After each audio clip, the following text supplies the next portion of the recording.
విజయ్ గారు ఎంతమంది ఉన్నా కూడా అంటే వెంకటరమణారెడ్డి గారు ఎంతమంది ఉన్నారు అని చెప్పినప్పటికీ భర్త ఉండటము అనేది వేరే అనిపిస్తుంది. బట్ మీకు ఎప్పుడైనా అనిపించిందా? సరే ఆయన ఎన్ని చెప్పినా కూడా మనం మాట్లాడుకోవాలి కాబట్టి మీకు ఎప్పుడైనా అలా అనిపించింది? బిజీ ఉంటారు రాజకీయాలు, ముందుగానే ఫిక్స్ అయిపోయారు ఆయన ఎట్లాగో బిజీ ఉంటారు కాబట్టి నేను ఇలా అలవాటు పడాలి అనేది ఫిక్స్ అయిపోయారు అనమాట.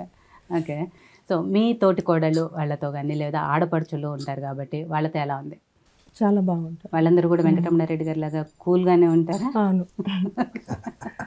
సో వెంకటరమణారెడ్డి గారిని అంటే ఆయనతో మాట్లాడిన తర్వాత ఆయన ఎంత మంచి మనస్తత్వం ఉంటుంది, ఎంత కూల్గా ఉంటారు ఏంటనే తెలుసు.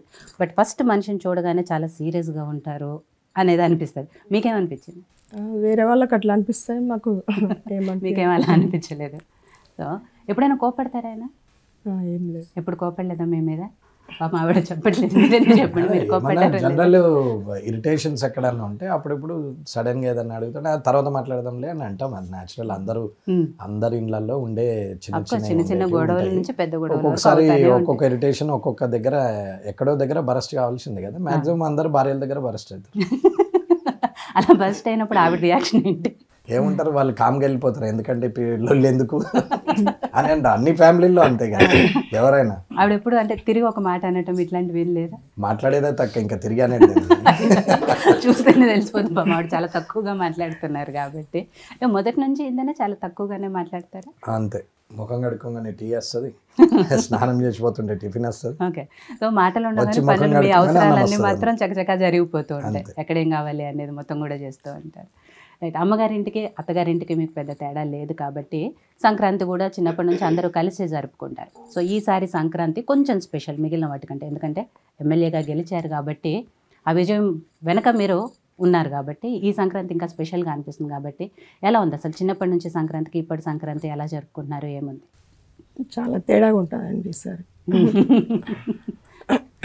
అదే అన్నాను, ఇన్ని రోజులు ఒక మేనబావ మరదలు లో లేదా భార్యాభర్తలుగా చేసుకున్న సంక్రాంతి ఇప్పుడు ఒక ఎమ్మెల్యేగా, ఎందుకంటే ఇంతమంది కామారెడ్డి నియోజకవర్గం మొత్తం ప్రజలందరికీ కూడా ఆయన ఒక ప్రతినిధిగా ఉండబోతున్నారు. ఆ ప్రజలందరి మంచి చెడులు ఆయన చూడబోతున్నారు కాబట్టి ఈ సంక్రాంతి డెఫినెట్గా స్పెషల్గా ఉంటుంది.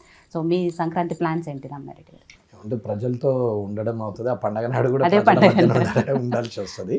లేదంటే వాళ్ళు పండగ శుభాకాంక్షలు తెలిపడానికి ఇంటికి వస్తారు. వాళ్ళ ఇంటికి వచ్చే వాళ్ళు వాళ్ళ దగ్గరికి పోతే వాళ్ళు హ్యాపీగా ఫీల్ అవుతారు.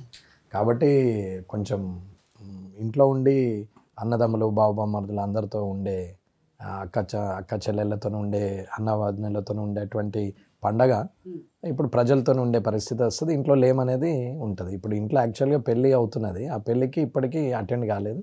ఇవాళ రేపు రిసెప్షన్ ఉంది, దానికోసం అటెండ్ అయ్యే పరిస్థితి. అంటే ఒక్క దగ్గర ఉండి చేయాల్సినటువంటి కార్యక్రమాలను కూడా ఇప్పుడు దూరం ఉండాల్సిన పరిస్థితికి వచ్చింది. సరే, ఏదున్నా ఒక్కొక్కసారి ఒకటి కావాలంటే ఒకటి బొడగొట్టుకోవాల్సి. ప్రజాసేవ చేయాలి అంటే కొన్ని ఇలాంటివి తప్పదు. సో ఇందాక నేను అన్నట్టు ఎమ్మెల్యేగా ఇంతకు ముందంతా కూడా మీరు ఒక రాజకీయ నాయకులుగా ఉన్నప్పటికీ అది వేరు ఉంటుంది. ఇప్పుడు ఒక ఎమ్మెల్యేగా ఉన్నారు కాబట్టి ప్రజల్లో ప్రజాసేవ చేసుకుంటూ ఇక మీదట రాజకీయ జీవితం గడపబోతున్నారు. వాళ్ళతో చేసుకోవటమే ఒక పెద్ద పండుగ అంటున్నారు. సో ప్రజల నుంచి ఎలాంటి రియాక్షన్ ఉంది మీరు ఇప్పుడు గెలిచిన తర్వాత? వాళ్ళు అంటే ప్రజల నుంచి ఇంతకుముందు చెప్పినట్టు అందరూ ఓన్ అయిపోయారు, ఇంటిలాగా చూసుకుంటారు, అందరూ అన్న అనే పిలుస్తారు. నేను కూడా అందరిని అక్క చెల్లి అనే పిలుస్తాను. అందరూ ఓన్ ఫీలింగ్ ఉంది. ఒక నెల అయింది కాబట్టి ఇంకేం పెద్ద నా మీద ఎక్స్పెక్టేషన్స్ ఏమి ఉండవు. బట్ నేనేదైతే కమిట్ అయ్యానో అది కంప్లీట్ ఫుల్ఫిల్ చేస్తానే నమ్మకంతోనే వర్క్ చూస్తున్నాము. కాబట్టి ప్రజలు అందరూ కూడా సొంత ఇంటి మనిషిలాగానే ఫీల్ అవుతున్నారు. ఆ ఫీలింగ్ ఎప్పుడు కూడా మా ఇంటికి రండి అనే అవకాశం కూడా ఉంది. వెళ్తే కూడా సంతోషపడతారు, అట్లా ఏమీ లేదు. రైట్. ఇక్కడ చూసిన అంత పండగ వాతావరణం ఉంది, ఆల్రెడీ చుట్టాలు వచ్చి ఉన్నారు కాబట్టి పండుగ మొత్తం కూడా హడావిడిగా కనిపిస్తుంది. యాక్చువల్లీ సంక్రాంతి పండుగ అనగానే మనకి పిండి వంటలు, కొత్త బట్టలు, చుట్టాలు ఇవే ఎక్కువగా గుర్తొస్తూ ఉంటాయి. కాబట్టి ఆల్రెడీ చుట్టాలు అయితే వచ్చున్నారు, కొత్త బట్టలు కూడా కొనుక్కున్నారు కాబట్టి సో పిండి వంటలు కూడా ఆల్రెడీ చేసేసుకొని ఉంటారు. సో పండుగ మొత్తం కూడా అంటే చిన్నప్పటి నుంచి ఇప్పటి వరకు కొంత అంటే కాలం తగ్గట్టుగా మనం కూడా మారుకుంటూ వస్తున్నాం. సో ఇప్పుడు పిల్లలు ఎలా ఉంది పరిస్థితి, వాళ్ళు ఎలా ఎంజాయ్ చేస్తున్నారు ఈ పండుగని అనేది మీ బాబు స్పెషల్గా? అంటే అన్నయ్య పిల్లలు, అక్కల పిల్లలు అందరూ కూడా మొత్తం అంటే ఈ మొత్తం ఉన్న ఒక 40-50 మంది ఉంటాం. వీళ్ళందరి పిల్లలు కూడా ఇంచుమించు 30 మంది బయటనే ఉన్నారు. ఎవరు లేరు ఇక్కడ. ఎవరైనా ఇప్పుడు ఉన్నటువంటి ఇంటర్మీడియట్ లెవెల్ లోపల ఉన్న వాళ్ళు ఒక 7-8 మంది ఉన్నారు. సో అప్పుడు ఏమో అందరూ ఒకే వయసులో ఉన్నటువంటి ఆ టైంలో ఉన్నటువంటి వాళ్ళందరూ ఒకే దగ్గర ఉన్నప్పుడు చాలా గడబడిగా ఉండేది. ఇది సంక్రాంతి కానీ, దసరా కానీ, ఉగాది కానీ. ఇప్పుడు అంతా అమెరికాలో అక్కడ ఇక్కడ సెటిల్ అయ్యారు, అక్కడే ఉన్నారు వాళ్ళు.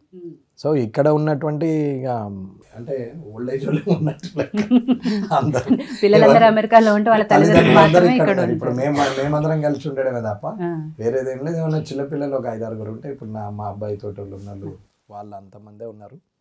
వాళ్ళు కూడా ఇంకొక 2 years 3 years అయితే అంత అమెరికాకి వెళ్ళిపోతారు.